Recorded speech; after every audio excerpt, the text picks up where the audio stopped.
Welcome to Bhajan Devraha Baba channel.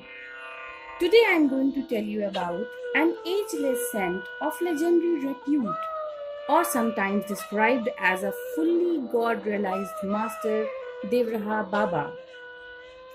In the pantheon of saints and yogis in modern India, one name stands out, Devraha Baba, who is believed to have lived up to the age of an amazing 900 years. But it is not important how long he lived.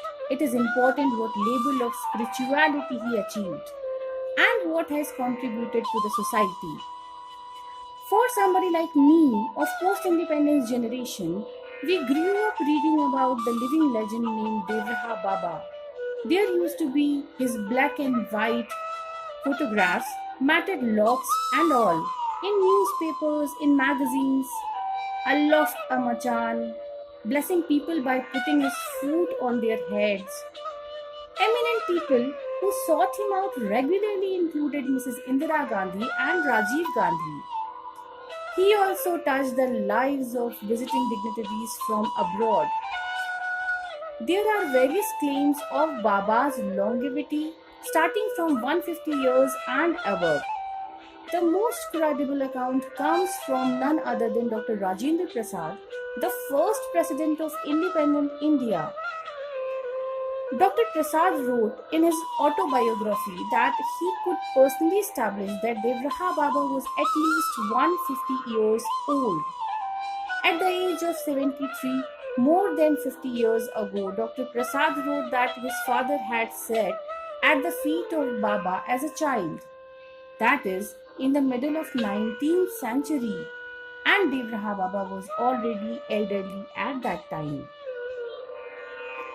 Some devotees also claimed Devraha Baba's birth date as 1477.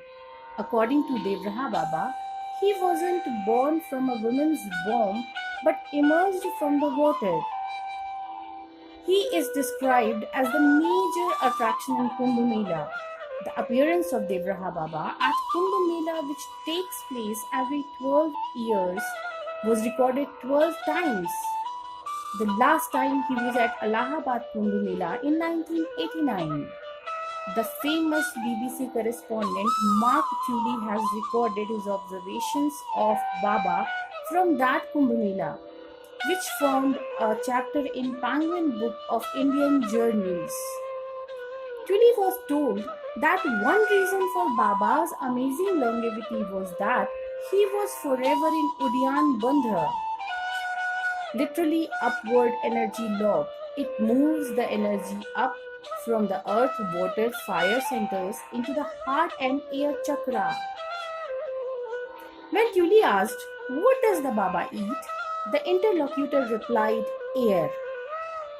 He does not even eat fruits." You see, any great yogi can extend his tongue from inside until it touches the top of his head. That's where the nectar is situated, and the one drop of nectar is all you need to live a very long time. Devraha Baba's first tapobhumi was Mail Tehsil in Deoria district, UP, located on river bank. This area was called Devar, and the devotee of this area started calling Baba Deoria Baba.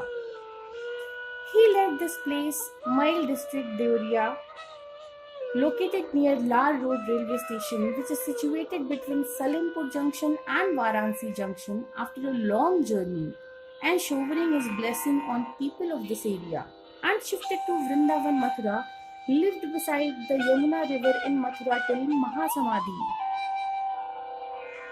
He lived on a 12-foot high wooden platform where he usually remained stark naked.